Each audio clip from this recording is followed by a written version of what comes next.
Hola, mis amigas de mi programa Mule. Hoy estoy con Marcela Calavia. Ella es argentina, radicada en España.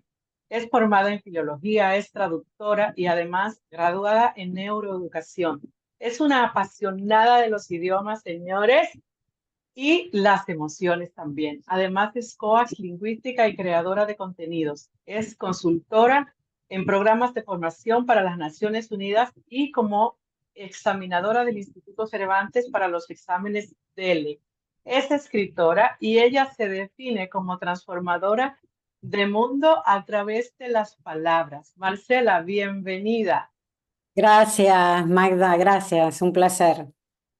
Marcela, dime una cosa, ¿cómo surgió tu pasión por los idiomas y qué te llevó a dedicarte al español como lengua extranjera durante más de 20 años?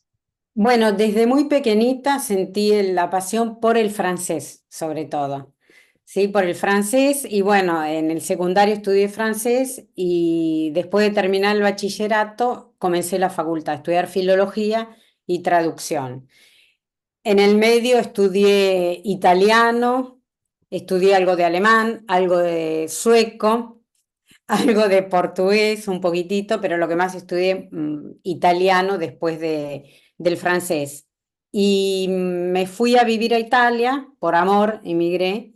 Así que estuve viviendo en Italia más de 21 años y es ahí donde descubrí un poco, reciclándome, entre comillitas, la pasión por mi propio idioma. Y siendo filóloga, pude ejercer como profesora de español para extranjeros, que en el año 2000 era mucho más importante el español que el francés en Italia. Y fueron los años que el español empezó a crecer a nivel mundial. Mundial, mundial, Sí, sí. exacto, en esos años. Tú acabas de decir que has vivido por 21 años en Italia y ahora te encuentras en España. ¿Cómo ha influido esta experiencia multicultural en tus enfoques hacia la enseñanza y el aprendizaje de idiomas? Bueno, es muy, muy interesante la pregunta porque vivir en otro idioma, ¿no? Yo digo vivir no en otro país, en otro idioma, porque es como que te cambia la cabeza. Y ahí empecé a desarrollar un método para niños también, porque tengo una hija que, bueno, que ahora es grande, tiene 19 años, pero en su momento creció bilingüe, con papá italiano, conmigo, le leían francés, aparte, bueno, el inglés que todos los chicos estudian, y empecé a desarrollar un método para niños, pero a través de la lengua materna, y uno para adultos, pero a través de la intercomprensión, que es una teoría muy interesante de una lingüista francesa que ya falleció hace unos años, que es a través del idioma materno cómo podemos comprender y en un segundo momento aprender otras lenguas. Lo que hace muchos años está totalmente prohibido cuando estudiábamos una lengua, Sí. pensar o comparar con nuestro idioma materno era una cosa que no se podía hablar, no se podía comparar, había que pensar en el idioma y lo que yo digo un poco en un podcast que tengo, cómo se hace para pensar, uno no se pone un chip y piensa en otro idioma, es todo un proceso que se llega a pensar. Pero bueno, a través de esto que hago me doy cuenta que la gente aprende mucho más rápido. Estamos hablando de familias de lenguas afines, de lenguas romances o neolatinas. Obviamente, Sí. si quieres estudiar alemán, el español no es que nos va a servir demasiado, pero No. el inglés sí, en algunas cositas sí, porque tiene latino, ¿eh? Todos tienen un poco de latín.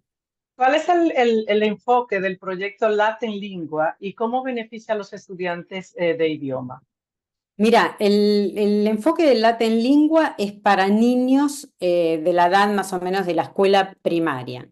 Y a partir de su lengua materna, que refuerza su lengua materna, van en las mismas sesiones, a mí me gusta llamar las sesiones más que clases, ¿sí? Van viendo francés, italiano, portugués o francés, italiano. Se pueden combinar los tres o dos idiomas, depende lo que quieran los padres o la institución donde se desarrolle.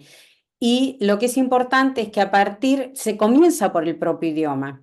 y por lo que llamo un eje lexical, por ejemplo, dan la familia, ¿no? Estamos hablando de peques y de edad primaria. Damos la familia. Entonces, en el capítulo 1 se da la familia y los saludos. Y se pasa al capítulo 1 del portugués, al capítulo 1 del italiano, del francés, y se va avanzando, ¿sí? Con un frente común. Cuando tienen más o menos asimilado lo que es los objetivos del primer capítulo, se pasa al segundo capítulo. Pero antes hacemos unos ejercicios de intercomprensión. Por ejemplo, yo les pregunto algo en español y ellos pueden contestar en francés o viceversa. Les pregunto, no sé, cómo se llama en italiano y no importa que ellos no lleguen todavía a contestar en italiano. Lo importante es que contesten. Si Que yo les digo, contesten, ¿cómo ti sí. chiami? Me llamo Pedro, no importa, pero hay comunicación. Es lo que antiguamente, no sé, en la Edad Media, un ejemplo excelente es el libro de Humberto Eco en El nombre de la rosa, que está la Sí, película también. sí, Cómo sí. todos se comunicaban, cada uno con su lengua en distintos niveles, algunos más con latín vulgar, por era el latín vulgar, con el inicio de las lenguas, y bueno, y se llegaban a comunicar. Entonces, Yo viví esa experiencia. Por ejemplo, yo hablaba con mi hija en español, porque siempre lo he hecho, siempre le he hablado a mis hijos en mi idioma, y ella me contestaba en islandés. Y cuando estábamos en puertos desconocidos, todo el mundo se quedaba mirándonos como, ¿qué están haciendo? Tú tienes el exacto. laboratorio también de intercomprensión y en Sí, Instagram tiene tu podcast, que son dos de tus iniciativas actuales. sí, ¿Qué sí, sí. impacto esperan lograr a través de esta plataforma? Mira, el podcast ya estamos llegando al 10.º episodio y vamos a hacer otros 10. Vamos a cambiar un poco el enfoque con Alex Vizcarra, que me invitó a su canal Sí, yo de, conozco a Alex. de YouTube, que es muy buen profesional. Y estoy dándole al Instagram, le di una vuelta y estoy justamente en el Instagram dedicándome a este laboratorio que estoy de alguna manera voy a compartir de intercomprensión, que es para adultos y acá es para comprender, pero siempre la comprensión puede ser un primer step para aprender. ¿M? Que muchas veces hacemos al contrario, empezamos a aprender un idioma y nos cuesta, después comprendemos. Esto sería un camino contrario, comprender a partir siempre del idioma materno, por ejemplo, para el grupo de hispanohablantes sería el español, y bueno, llegamos a comprender textos en cualquier lengua latina. En Ay, maravilloso, maravilloso. en 12 sesiones de 2 horas, en 24 horas. Es genial, en 24 horas. Después se pueden hacer otros niveles y demás. Pero a partir de casi de tips, de cosas muy, muy precisas, justamente el de hoy hablaba la palabra rodilla, ¿no? Que en español es rodilla, pero en todas las otras lenguas latinas no tiene nada que ver. Genún, ginocchio. Pero si uno se para, si uno está frente a un, no sé, a un texto italiano, francés, por contexto, uno puede llegar a rodilla por la palabra genuflexión, Sí, porque de sí, ahí sí. parten todas. Pero el español tomó por rótula, otra palabrita para nombrar la rodilla. Bueno, y es apasionante porque hasta vemos incluso algunos dialectos de Italia, el occitano, que es la lengua que se habla en el sur de Francia, digamos, valenciano, bueno, gallego, portugués, obviamente, catalán, italiano, pero también esas lenguas menores y hasta algo de rumano. Marcela, estoy oyendo de todas estas cosas, de todas estas formaciones, pero hay una cosa, días, métodos. ¿Las clases son vivenciales o son en líneas? Las clases pueden ser vivenciales en línea. Ahora la mayoría de las clases las tengo antes de la pandemia. Yo fui un poco precursora. Antes de la pandemia ya había en el 2017 comenzado a trabajar online. Y cuando decía trabajar online me decían, online es imposible. Bueno, y ahora ya vimos que es posible. Y la mayoría de los talleres son, sobre todo los de intercomprensión, son en línea porque lo interesante es que se junta gente, por ejemplo, de España, de Argentina, de Italia, he tenido algunos franceses, y en el mismo grupo entre todos van armando esa comprensión del texto, porque lo que no sabe uno lo sabe otro o lo asocia con el dialecto. Bueno, para los chiquitos también he hecho alguna experiencia, pero no en demasiados grupos grandes, porque es un poco más complicado. Pero también lo he experimentado online. Obviamente que para los peques presencial es genial. Presencial es mucho mejor, claro que sí. Porque hacen, Tú estás o sea, escribiendo un libro que tú has titulado Sin culpa y sin coraje, que me encanta este y con título. coraje, sin culpa y con Y, coraje. y con coraje, sí. Basado en tu experiencia personal al separarte de tu hija adolescente, ¿qué te motivó a compartir esa historia? ¿Y qué Mira, esperas que otra persona aprendan de ella? exacto, yo digo porque a veces todo el mundo habla del problema de los hijos, ¿no? Y somos los verdugos de los padres. Y también los padres sufrimos, ¿no? Sin echar culpas, ¿no? Pero bueno, creo que hay que aceptar, sobre todo es un proceso de aceptación y de transformación, o yo también me gusta decir de transmutación. ¿Cómo hay que seguir adelante? Aunque nuestros hijos no quieran compartir un periodo, no sabemos cuánto, de sus vidas con nosotros, bueno, hay que aceptarlo, pero seguir. No nos podemos quedar y hundirnos en una depresión o morirnos porque tampoco eso va a servir. No les va a servir a ellos y no nos va a servir a nosotros, que tenemos que seguir nuestro camino, como ellos eligen seguir el de ellos. Sobre todo, bueno, la adolescencia es un periodo muy difícil, eso lo sabemos, ¿no? Pero 15 años también hay algo de razonamiento, ¿no? Y yo digo que si pueden elegir muchas cosas, uno también tiene derecho a elegir, ¿m? Y a no solamente soportar una decisión, sea adulto o adolescente. Creo que los padres también hay que poner límites. Últimamente, estas últimas generaciones, es que uno no puede hablar porque todo está juzgado, penado. No, ahora estamos que por generación tú no puedes usar determinados términos porque este no pertenece a esta generación. Tú necesitas saber específicamente con qué generación estás tratando, que para mí es un mangú, como dirían en mi país. Tú Exacto. como todas lingüística, tú trabajas con las emociones a través del lenguaje. ¿Qué papel juegan las emociones en el aprendizaje de un idioma y tú cómo las gestionas en tus sesiones? Mira, yo creo que es importantísimo.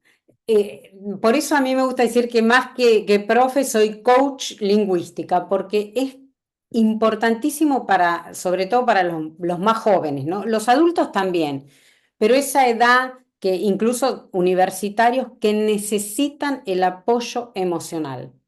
Y eso es lo que prácticamente a mí me recompensa, por ejemplo, que los padres me llamen y me digan, si no hubiese tenido el apoyo emocional de usted, no hubiese salido adelante. No funcionaba. Y creo que es importante, pero demostrarle a los chicos y a los grandes también, porque yo tengo adultos mayores, que pueden hacerlo. Eso es importante, que crean en ellos, porque el problema es que no creen.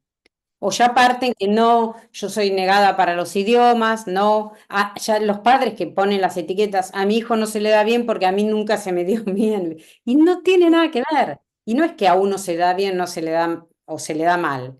Es cuestión también de cómo lo enfrentamos y lo que queremos. Y creer, sobre todo creer. Yo hago ejercicios con mis alumnos que a veces los padres, viste, me miran así, por ejemplo, de mandarme WhatsApp. Yo todos los cursos los hago también con un apoyo de WhatsApp. Entonces, a los chicos que tienen que rendir examen, yo 15 días antes le digo, ¿crees que vas a aprobar? Y no sé, bueno, si no crees, no vas a aprobar. Yo creo en vos. Entonces, mándame 3 veces por día un WhatsApp. Aprobé el examen. Sí, Y hago ese, excelente, excelente. Tú tienes un máster en neuroeducación. ¿Tú cómo sí. lo aplicas a los principios de la neuroeducación en la enseñanza de idiomas? ¿Y cómo tú crees que eso mejora el proceso de aprendizaje? Bueno, yo creo que el proceso, justamente la tesis, yo llevé el proyecto Latin Lingua, ¿no? Porque creo que también es importante saber enseñar, no solo saber aprender, sino saber enseñar. Y la neuroeducación bueno, ahora hay miles de estudios que nos dicen que ya no hay edad para el aprendizaje. No era- Porque antes, no sé, cuando yo era chica, me acuerdo que sentía a mi madre, mi tía que decía, no, porque a tal edad se te empiezan a morir las neuronas. Y ahora está comprobado que no, que hasta el último día de nuestras vidas podemos seguir aprendiendo. Y una de las herramientas que tenemos es el lenguaje, la lengua, un idioma y también un instrumento, que también es un lenguaje. Como últimamente se ha comprobado, por ejemplo, que los ejercicios de fuerza son importantísimos para nuestro cerebro, que hace 5 o 10 años nadie hablaba de eso. Y ahora es una de las cosas que más confirmación científica tienen, por ejemplo, los ejercicios de fuerza. Pero las lenguas dicen que después de los 50 años, 40, 50 años, todos deberían aprender cada 4 o 5 años una lengua nueva o Bueno, un instrumento musical. excelente. En tu experiencia, ¿cuál es el mayor reto que enfrentan los estudiantes de idioma y cómo los ayuda a superarlo? Mira, el mayor reto creo que depende de los grupos. Yo trabajo mucho, por ejemplo, con italianos, ¿no? Y el mayor reto, aunque sean lenguas afines, son los falsos amigos. Uno de los mayores retos son los falsos amigos en las lenguas afines. Pero yo digo que no hay que quedarse en los falsos amigos, sino justamente quedarse con los amigos, ver la parte positiva, porque siempre dicen los falsos amigos. Sí, los falsos amigos, yo en el podcast y también en el Instagram hago chistes, enseño palabras bueno, que son hasta divertidas, pero no hay que quedarse o traumatizarse con los falsos amigos. Hay que rescatar lo que tenemos en común, que es mucho más lo que tenemos en común que lo que tenemos de distinto entre las lenguas. Creo que cada uno tiene un desafío distinto, Magda. Sí, Cada uno tiene, por ejemplo, hay gente que tiene problema con la pronunciación, se obsesiona con la pronunciación, con tener una pronunciación como un español, otros que quieren una pronunciación como me ha pasado como un argentino. Eh, cada uno es un mundo, cada uno es un mundo y cada alumno tiene una problemática distinta. distinta. Eso es, Qué consejo tú le darías a alguien que está empezando a aprender un nuevo idioma, especialmente si se siente un poco intimidado por el proceso, ¿no? bueno, que no se sienta, justamente que se anime, pero que avance también, por ejemplo, hay cosas que hay que hacer, hay que accionar. Yo no creo en que aprendemos un idioma sin estudiarlo, sin nada. Obviamente que si uno se va a vivir al lugar, es fuerza mayor, razón de fuerza mayor, uno aprende el idioma. Hay que ver cómo lo aprende, si no lo estudia. Porque yo siempre digo que es mejor tener una base de estudio, porque para deformarlo y aprender las cosas de la lengua, digamos, urbana o de la calle, hay tiempo. Pero hay que escuchar mucho. Yo digo, escuchar, leer es importantísimo. La gente cada día lee menos.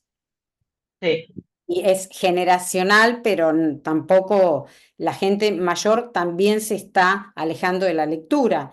Entonces, leer es importante, leer a conciencia y escribir.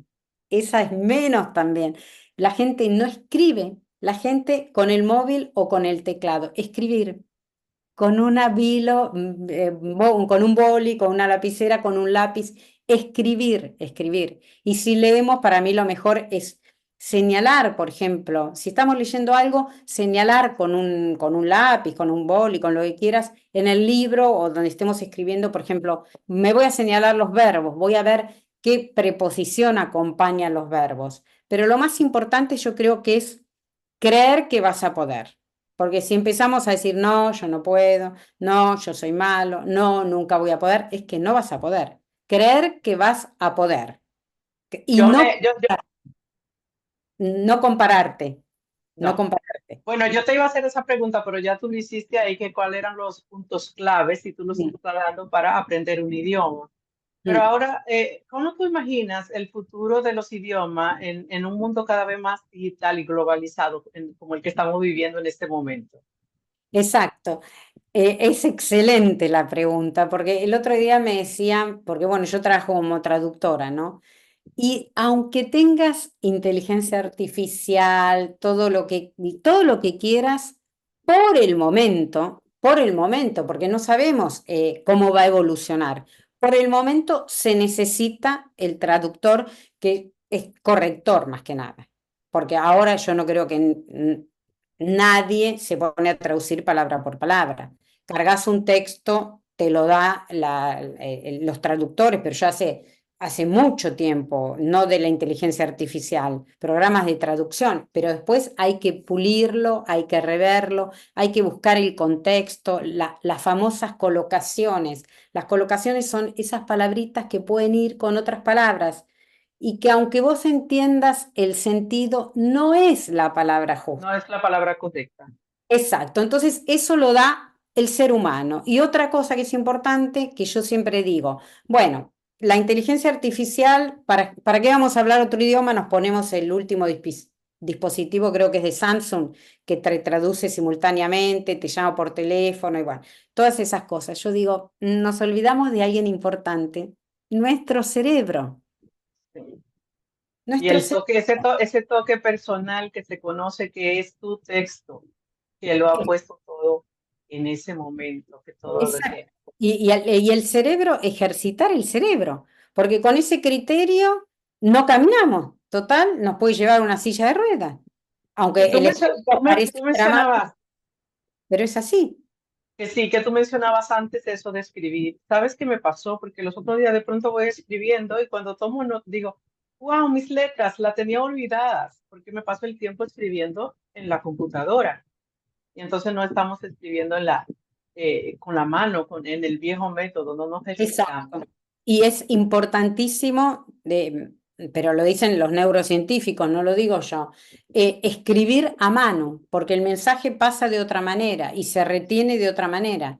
Es más, las nuevas generaciones no saben escribir prácticamente en cursiva. No. Escriben en imprenta, mayúscula, un desastre, nadie. Y bueno, aparte, bueno, yo soy una enamorada de la escritura, de la pluma, y me encanta escribir hasta en letra gótica, imagínate. Bueno, yo la letra gótica no la tengo. Yo escribo aunque no se entienda con mis letras de médico, bueno, que son de abogada realmente. Estela, el tiempo nos traiciona, como en todas Bueno, mis entrevistas con mujeres fabulosas como tú. Muchísimas gracias por haber aceptado este reto de estar aquí hoy conmigo, diciéndonos y explicándonos todo sobre los idiomas. De verdad que con tu preparación académica se te nota la pasión que tienes y cómo nos regala este momento, ¿no? Yo aquí debajo voy a dejar los enlaces para que todos puedan comunicarse contigo, encontrarte también para mí, para que me sigan en mi canal y para que se suscriban y para que compartan este video que será transmitido a través de mi canal de YouTube en el apartado llamado Ulen. Marcela, bueno. muchísimas gracias y ha sido un No, placer enorme tenerte conmigo. gracias a vos, un placer, Magda. A ver, adiós, adiós. Adiós.